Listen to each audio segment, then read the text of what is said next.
안녕하세요. 오늘은 정말 흥미로운 변신 이야기를 가지고 왔습니다. 싱가포르의 DBS 은행인데요. 이미 세계 최고 은행으로 여러 상을 휩쓸었던 곳이죠. 그런데 이들이 어떻게 거기에 만족하지 않고 기술 중심의 미래지향적 기업으로 스스로를 재창조했을까요? 저희 손에 있는 난양기술대학교의 상세한 사례 연구, 이걸 바탕으로 한번 그 핵심을 파헤쳐 보겠습니다. 이번 분석의 목표는요, 단순히 DBS가 뭘 했는지 나열하는 게 아니에요. 그 전략 뒤에 숨겨진 이유는 뭐였는지, 또 어떤 예상치 못한 난관을 넘었는지, 그리고 이 모든 과정이 지금 이걸 듣고 계신 당신에게 어떤 통찰을 줄 수 있는지 좀 깊이 있게 탐구하는 겁니다. 뭐 간달프 같은 뱅킹을 즐겁게, make banking joyful 같은 약간 독특한 이름들 뒤에 숨겨진 진짜 의미도 함께 찾아보시죠. 바로 시작해 볼까요? 우선 DBS가 이 변화를 시작하기 전에도 이미 대단했다는 점, 이거는 짚고 넘어가야겠죠. 네, 맞아요. 그게 중요해요. 2016년, 2018년에 유로모니가 세계 최고 디지털 은행으로 꼽았고 2018년에 또 글로벌 파이낸스에서 세계 최고 은행 타이틀까지 얻었잖아요. 그렇죠. 상이란 상은 뭐 다 받은 셈이죠. 2017년 순이익만 해도 43억 9천만 싱가포르 달러였고 주가도 아주 좋았고요. 겉보기엔 정말 완벽했습니다. 네. 그런데 이런 성공은 사실 그 이전부터 시작된 거죠. 2009년부터. 아, 맞아요. 피오시 굽다 CEO가 이끈 초기 기술 투자. 네, 그때부터 이미 기술에 엄청난 투자를 하고 있었어요. 단순히 뭐 시스템 개선하는 수준이 아니라 조직 전체를 디지털 중심으로 재배선한다. 이런 과감한 목표를 세웠던 거죠. 그게 이제 다음 단계 도약을 위한 뭐랄까 단단한 발판이 된 거군요. 정확합니다. 하지만 그 화려한 성공 이면에는요, 사실 거대한 위협이 도사리고 있었습니다. 바로 핀테크의 급부상이요. 아, 핀테크요? 네. DBS 혁신 총괄인 비디우 둠라의 말을 빌려보면 매년 12,000개의 핀테크 스타트업이 생겨나고 여기에 310억 달러, 엄청난 돈이죠. 이 투자를 유치하는데요. 이 중에서 단 1%만 살아남아도 매년 120개의 새로운 경쟁자가 나타나는 셈이었어요. 이건 정말 생존의 문제였던 거죠. 120개요? 와, 매년? 네, 매년요. 게다가 경쟁자는 핀테크뿐만이 아니었어요. 알리바바 같은 거대 기술 기업들 있잖아요. 네네. 심지어 에어아시아나 그랩 같은 전혀 금융회사가 아닌 곳들까지 금융 서비스로 영역을 확장하고 있었거든요. 아, 정말 예상 밖의 경쟁자들이네요. 그렇죠. 내부적으로도 기존 방식으로는 성장의 한계가 보였고요. 그런데 재밌는 건 바로 이 위협이 DBS에게 기술만이 살 길이다 이런 깨달음을 주고 또 새로운 성장의 기회를 열어줬다는 점입니다. 위기가 곧 기회가 된 거네요. 네, 바로 그거죠. 그제 2015년에 DBS는 훨씬 더 과감한 2단계 전환에 나섭니다.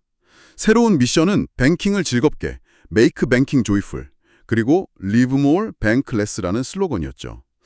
이게 단순히 편리함을 넘어서는 것 같아요. 맞아요.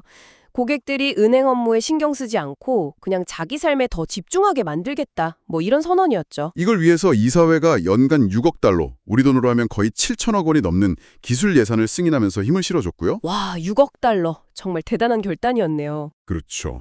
이 거대한 변화는 세 가지 핵심적인 철학에 기반했습니다. 첫째, 뼛속까지 디지털화. 디지털 to the core. 둘째, 고객의 삶 속에 은행을 자연스럽게 통합하는 것. Embed DBS in customer journey. 네. 그리고 셋째, 2만 6천 명 직원 전체를 스타트업처럼 만드는 것. Create a 26,000 person startup. 하나씩 좀 자세히 들여다볼까요? 네, 좋습니다. 첫 번째, 뼛속까지 디지털화. 그 중심에 간달프라는 이름의 프로젝트가 있었습니다. 간달프. 이름이 재밌죠? 네.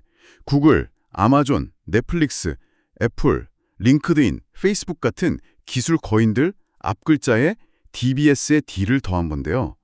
당시 CIO였던 데이비드 글래드 힐은 이게 단순한 구호가 아니라 기존 은행 방식이라는 유리천장을 깨는 뭐랄까 충격요법이었다고 말합니다. 충격요법이요? 네, 실제로 이들 기업을 방문하면서 엄청난 영감을 얻었는데 글래드 힐은 여기서 중요한 아하 순간을 맞이했다고 해요. 어떤 거였죠? 그 거대 테크 기업들도 처음엔 레거시 시스템 문제로 엄청 고생했다는 사실이었죠. 그들도 했는데 우리라고 못할 건 없다. 이런 자신감을 얻은 겁니다. 그게 중요했겠네요. 우리도 할 수 있다는 믿음?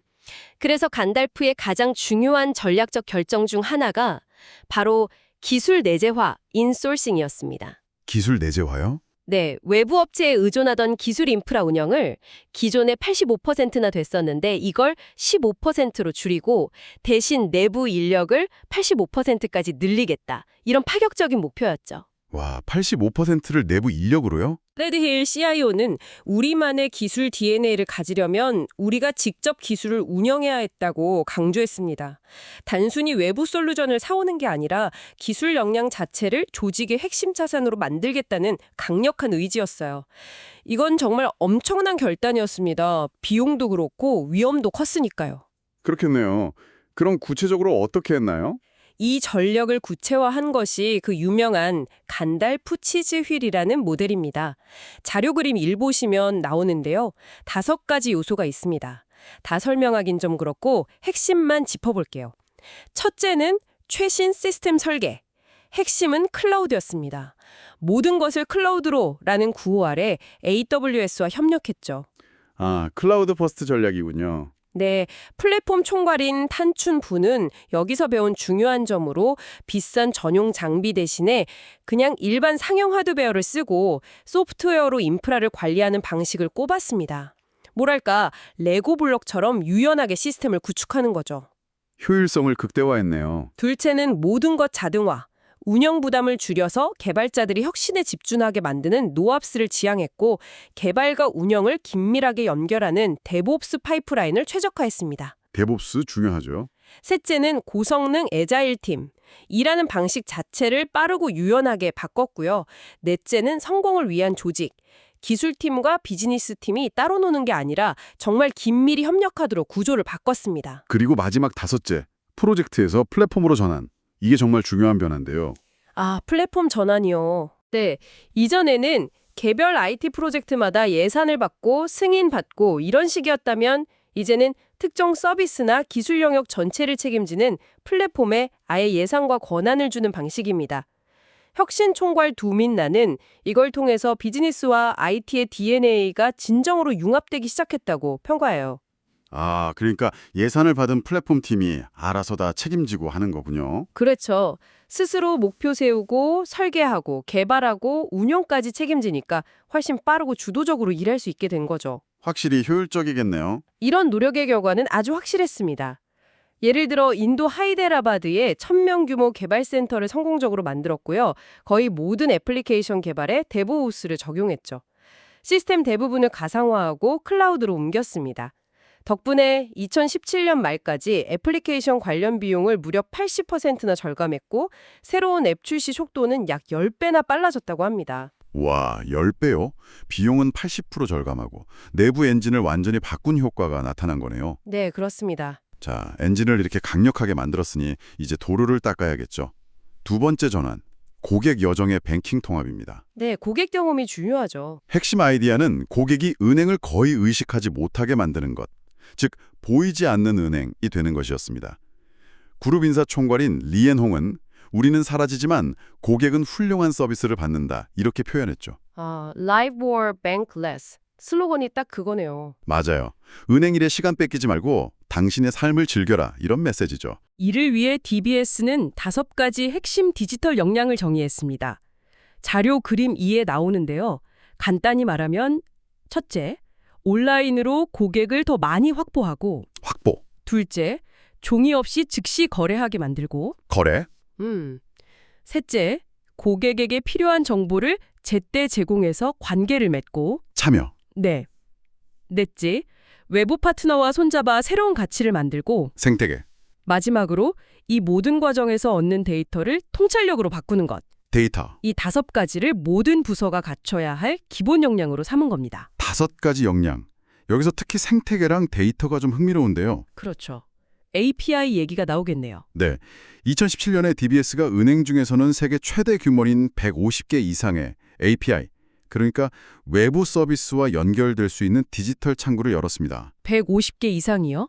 대단하네요. 네, 덕분에 DBS 고객은 페일라라는 앱으로 맥도날드 배달비를 내고 편의점에서 현금을 찾고 그랩 운전자는 수입을 바로 계좌로 받을 수 있게 됐죠. 아, 그게 다 API 덕분이군요. 그렇죠. API 책임자인 다니엘 리는 고객이 있는 곳으로 찾아가야 한다면서 파트너 서비스의 DBS 기능을 자연스럽게 녹이는 게 중요하다고 강조했습니다. 은행 창구에서 기다리게 하는 게 아니라 고객의 일상 속으로 들어간 거죠. 정말 보이지 않는 은행이네요. 데이터 활용 사례도 인상 깊었습니다. 아까 말씀드린 것처럼 ATM 고장을 예측해서 다운타임을 줄이고 이걸로 연간 2천만 달러를 절감했고요. 2천만 달러요? ATM 관리만으로요? 네. 그리고 감사팀은 머신러닝으로 위험 지점을 찾아내거나 사기 거래를 분석하는 등 업무를 자동화했습니다. 심지어 HR 부서에서는 데이터를 분석해서 우수 직원의 특징을 파악하고 이직 가능성이 높은 직원을 예측해서 미리 관리 프로그램에 반영하기도 했답니다. 와, HR까지요? 정말 데이터를 그냥 쌓아두는 게 아니라 실제 문제를 해결하고 가치를 만드는데 적극적으로 활용했네요. 네, 그게 핵심이죠. 그런데 이런 디지털 전략을 모든 시장에 똑같이 적용한 건 아니었다고요? 맞습니다. 시장별로 전략이 달랐어요. 자료 그림 3을 보시면 나오는데요. 싱가포르나 홍콩 같은 핵심 시장에서는 기존 사업을 지키고 경쟁 우위를 더 강화하는 데 집중했고요. 인도나 인도네시아 같은 신흥 시장에서는 완전히 새로운 방식으로 접근했습니다. 바로 파괴자 전략이죠. 파괴자 전략이요? 좀 더 설명해 주시죠. 특히 인도에 선보인 디지뱅크가 정말 대담한 시도였습니다. 2016년에 문을 열었는데요. 이 디지뱅크는 지점도 없고 서류도 없고 서명도 없는 100% 모바일 은행입니다. 지점이 아예 없다고요? 네. 인도의 생체 아이디 카드인 아다허르 카드로 본인 인증을 하고 AI 챗봇이 고객 문의의 80% 이상을 처리합니다. 기존 은행 설립 비용의 5분의 1 정도로 운영되니까 고객에게 높은 금리와 낮은 수수료를 제공하면서 빠르게 성장할 수 있었죠. 비용 구조가 완전히 다르네요. 그렇죠.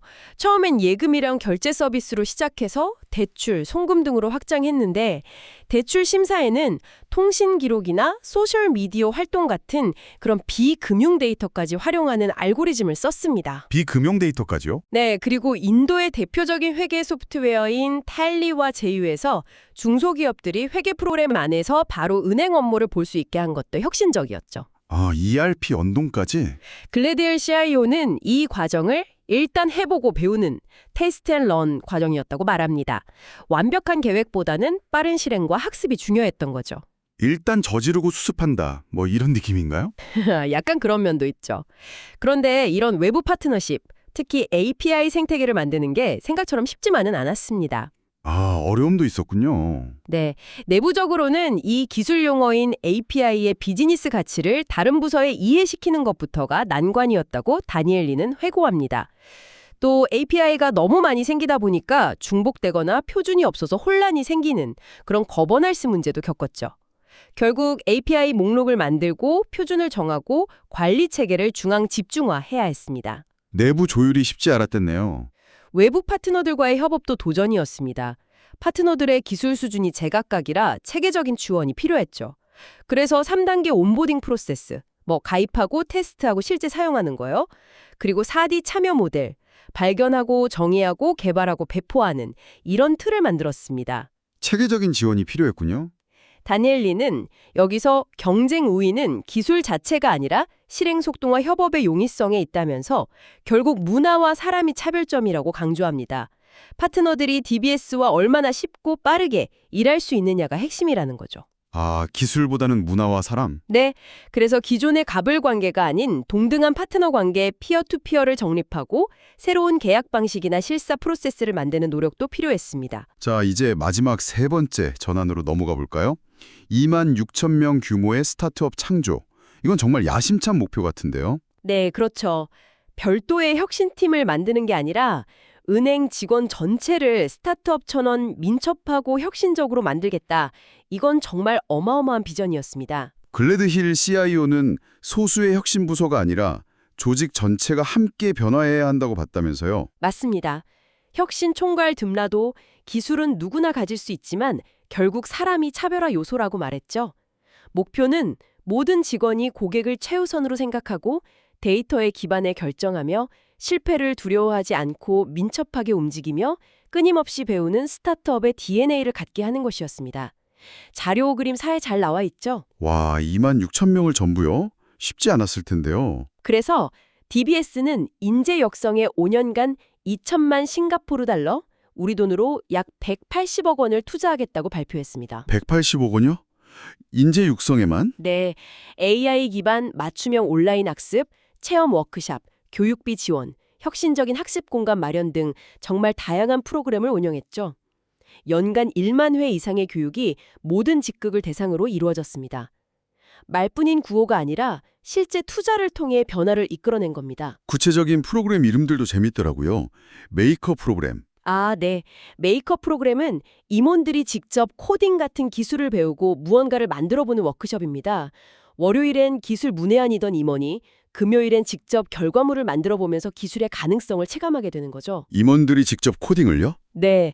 유니콘, uni.corn 은 대학생 인턴들과 함께 젊은 세대의 문제를 해결하는 프로그램이고 영멘토링을 통해 젊은 직원이 임원에게 소셜미디어를 가르치기도 했습니다. 영멘토링 재밌네요. 직원들이 본업 외에도 자유롭게 아이디어를 내고 파일럿 프로젝트에 참여할 수 있는 기회도 많이 만들었고요. 이런 문화를 뒷받침하기 위해 CIO 직속으로 혁신그룹, 이노베이션 그룹을 만들었다고요? 네, 맞아요. 이 그룹은 애자일이나 디자인 싱킹 같은 방법론을 전파하고 핀테크 스타트업과 협력하며 최신 트렌드를 분석하고 해커톤 같은 행사를 열었죠. 각 사업부에는 혁신 전파자를 두어서 현장에서 변화를 이끌도록 했습니다. 여기서 중요한 철학은 이 혁신 그룹이 직접 혁신을 하는 게 아니라 직원들이 혁신가가 되도록 돕는다는 점이었습니다. 아, 조력자 역할이군요. 그렇죠. 둠 룰라는 이를 혁신을 민주화하고 1000개의 꽃이 피게 하라고 표현했죠. 내부 역량 강화와 외부 협력을 동시에 추구한 겁니다. 앞서 말한 DB뱅크 기술 파트너십이나 협업 공간 DBS 아시아 X, 닥스도 이런 노력의 결과물이고요. 하지만 50년 된 은행의 2만 6천 명 직원 마인드를 바꾸는 게 이게 정말 보통 일이 아니었을 것 같은데요. 맞습니다. 글래디엘 CIO는 이걸 고양이와 개에게 수영 가르치기에 비유했습니다. 고양이와 개요? 네. 변화를 즐기는 직원, 즉 개도 있지만 저항하거나 힘들어하는 직원, 고양이도 있다는 거죠. 그래서 강제로 밀어붙이기보다 매력적인 도입, 세듀크티브 어덥션, 그러니까 변화가 왜 좋은지 보여주면서 자발적인 참여를 유도하는 방식을 택했죠. 매력적인 도입. 명확하고 간결한 메시지도 중요했죠. 예를 들어 고객 서비스 원칙으로 레드, 존중, 용이성, 신뢰성을 내세우거나 디지털 전환 방향을 확보, 거래, 참여라는 쉬운 틀로 제시해서 모두가 이해하기 쉽게 했습니다. 메시지를 단순화했군요. 특히 어려웠던 건 실수를 용납하지 않는 기존의 완벽주의 문화 속에서 실험과 실패를 장려하는 문화를 만드는 것이었습니다. 아, 그게 정말 힘들었겠네요. 은행은 특히 더 그럴 텐데요. 그렇죠. 글래드힐은 회의에서 어떻게 그걸 모를 수 있었냐 이런 질책을 받으면 이건 실험이니까요 라고 답해야 했다는 일화를 소개하기도 했어요. 실패를 학습 과정으로 받아들이는 문화 정착이 얼마나 어려웠는지 보여주는 거죠. 실패를 용인하는 문화. 네. 또한 단순히 논리, 즉 머리로 설득하는 것을 넘어서 직원들의 감정, 마음을 얻는 것이 중요하다고 봤습니다. 동료끼리 칭찬을 주고받는 앱, ITQ를 만들고 직원들에게 더 많은 권한을 주는 방식으로 변화에 대한 공감대를 형성하려 노력했죠. 마음을 얻는 거요. 리엔홍 인사총괄의 말처럼 비전과 데이터로 머리를 설득하는 것만큼 인정과 권한 부여로 마음을 얻는 것이 중요했던 겁니다. 그렇군요. 그런데 이렇게 거대한 변화를 추진하면서 또 다른 현실적인 문제에도 부딪혔을 것 같아요. 네, 맞습니다. 바로 혁신 활동과 기존의 돈 버는 비즈니스 사이에서 어떻게 균형을 잡느냐는 것이었죠. 아, 그 딜레마. 글래데일 CIO는 전환 작업에만 매달리면 당장 수익을 낼 수 없다면서 스코어 카드를 통해 균형을 맞추는 게 핵심이라고 말했습니다. 스코어 카드로 균형을 잡는다. 그래서 DBS는 균형 잡힌 그룹 스코어 카드라는 것을 만들었습니다.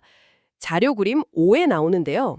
전체 평가의 40%는 기존의 재무 고객 지표, 20%는 뱅킹을 즐겁게라는 미션 달성도, 예를 들면 디지털 전환 진척도나 고객 만족도, 디지털 가치 창출 같은 거요. 그리고 나머지 40%는 주요 전략 과제 성과로 구성했죠. 아, 비율을 정했군요. 40, 20, 40. 네, 여기서 중요한 것은 전통적인 성과와 미래를 위한 혁신 성과를 함께 측정하고 보상했다는 점입니다. 둘 다 중요하다는 거죠. 특히 그 디지털 가치 창출이라는 지표가 흥미로운데요. 이건 뭔가요? 고객을 디지털 채널 사용량에 따라 디지털 고객과 전통 고객으로 나누고요. 각 그룹이 얼마나 많은 수익과 이익을 내는지 추적했습니다. 고객을 나눠서 추적한다고요? 네, 은행업계에서는 세계 최초로 시도된 방식이라고 해요. 최고 재무책임자 CFO 칭소 고위는 측정할 수 있어야 관리할 수 있다면서 이 지표 덕분에 디지털 전환의 효과를 명확히 파악하고 투자를 정당화할 수 있었다고 밝혔습니다. 측정 가능해야 관리 가능하다. 맞는 말이네요. 결과는 정말 놀라웠습니다. 2017년 기준으로 디지털 고객은 전체의 42%였는데요. 이들이 은행 수입의 63%, 이익의 72%를 기여했습니다. 42% 고객이 이익의 72%를요? 네, 이들의 연평균 수입 성장률은 27%에 달한 반면 전통 고객은 오히려 4% 감소했죠. 자기 자본 이익률도 디지털 고객이 27%로 전통 고객 18%보다 훨씬 높았습니다. 와, 차이가 엄청나네요. 이건 시장에서도 인정받아서 유로머니는 DBS가 기술주처럼 재평가받고 있다고 평가할 정도였죠. DBS는 이 디지털 고객 비중을 50에서 60%까지 높이는 것을 목표로 하고 있습니다. 대단합니다. 그런데 DBS의 혁신은 여기서 그치지 않았다면서요? 맞습니다. 디지털 전환이 어느 정도 본궤도에 오르자 이제는 조직 구조 자체가 변해야 한다는 결론에 도달합니다. 조직 구조까지요? 네, 비즈니스와 기술을 진정으로 하나로 묶기 위해 기존의 사업부 중심이 아닌 기술 플랫폼 중심으로 조직을 재편하기로 한 거죠. 혁신 총괄 드무라는 이걸 우리가 일하는 방식을 근본적으로 재설계하는 것이라고 표현했습니다. 일하는 방식의 재설계. 플랫폼 중심 조직이란 건 구체적으로 어떤 건가요? 여기서 플랫폼이란 특정 목표, 예를 들어 직원 경험 개선 같은 목표를 위해 필요한 기술 시스템, 인력, 예산을 하나로 묶은 단위입니다. DBS는 크게 비즈니스 플랫폼, 소비자 금융 같은 지원 플랫폼, 재무, HR 같은 공유 플랫폼, 고객 데이터 같은 그리고 기반 기술 플랫폼, 인프라 같은 네 가지로 나누었습니다. 처음에는 혼란을 줄이기 위해 기존 조직 구조를 아주 급진적으로 바꾸지는 않았다고 합니다. 네 가지 플랫폼. 그럼 이 플랫폼 조직은 어떻게 운영되나요? 운영 방식이 아주 독특합니다. 투이너박스라고 부르는데요. 투이너박스요? 네, 각 플랫폼마다 비즈니스 리더와 기술 리더를 공동 책임자로 임명하고 같은 목표 KPI를 주는 겁니다. 마치 스타트업의 CEO와 CTO처럼요. 아, 비즈니스 리더와 기술 리더가 한 팀이 되는 거군요. 그렇죠. 기술 리더도 플랫폼의 손익 P&L에 책임을 지고 비즈니스 리더도 기술 목표와 예선에 책임을 지게 됩니다. 드무라는 이를 통해 과거 개발팀, 운영팀, 유지보수팀으로 나뉘어 있던 벽, 즉 사일로를 허물 수 있었다고 말합니다. 사일로를 허문다. 확실히 효과적이겠네요. 이 조직 개편은 일하는 방식을 완전히 바꿨습니다. 가장 큰 변화는 단일 백로그 우선순위 모델입니다. 단일 백로그요? 네, 예전에는 비즈니스 요구사항과 기술 요구사항이 따로 관리되었는데 이제는 하나의 목록 안에서 함께 우선순위를 정합니다. 이러면 비즈니스와 기술팀이 서로의 목표와 어려움을 더 잘 이해하고 진정으로 협력하게 되죠. 정말 하나가 되는 거네요. 둠라는 결국 비즈니스는 기술, 기술은 비즈니스가 되는 것이 목표라고 말합니다. 이 과정에서 혁신그룹은 각 플랫폼 팀이 변화에 적응하도록 돕는 쉐르파 역할을 했다고 하고요.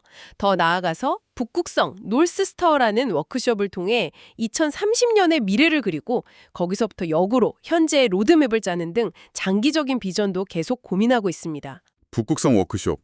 미래를 보고 현재를 설계한다. 멋지네요. 자, 오늘 DBS 은행의 정말 숨가쁜 여정을 함께 돌아봤습니다. 간달프로 기술 엔진을 바꾸고 뱅킹을 즐겁게 만들기 위해 고객 경험을 재창조했으며 2만 6천 명 규모의 스타트업이 되기 위해 문화와 사람에 투자했죠. 네, 정말 대단했죠. 기술 내재화, API 생태계, 성과 측정, 그리고 마지막 플랫폼 조직 개편까지.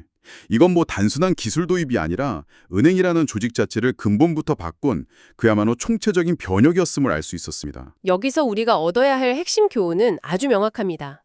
진정한 디지털 전환은 기술 그 자체가 아니라 사람, 문화, 일하는 방식, 조직 구조, 그리고 이 모든 것을 측정하고 관리하는 시스템까지 전부 아우르는 근본적인 변화라는 것입니다. 그렇죠. 기술만 바꾼다고 되는 게 아니죠. 네, DBS 사례는 기술과 비즈니스의 완전한 융합, 그리고 최고 경영진의 정말 흔들림 없는 의지와 지속적인 노력이 얼마나 중요한지를 극명하게 보여줍니다. 단순히 기술 몇 개 도입한다고 디지털 기업이 되는 것이 아니라는 거죠. 자, 이제 마지막으로 이걸 듣고 계신 당신에게 질문을 던져봅니다.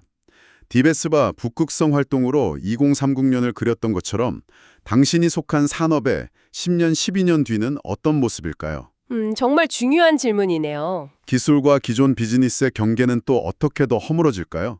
그리고 피유시 굽타 CEO가 강조했던 것처럼 그런 미래에 살아남고 또 번성하기 위해 지금 당신에게, 당신의 조직에게는 디베스가 구축했던 것과 같은 어떤 종류의 적응력과 역량이 필요할까요?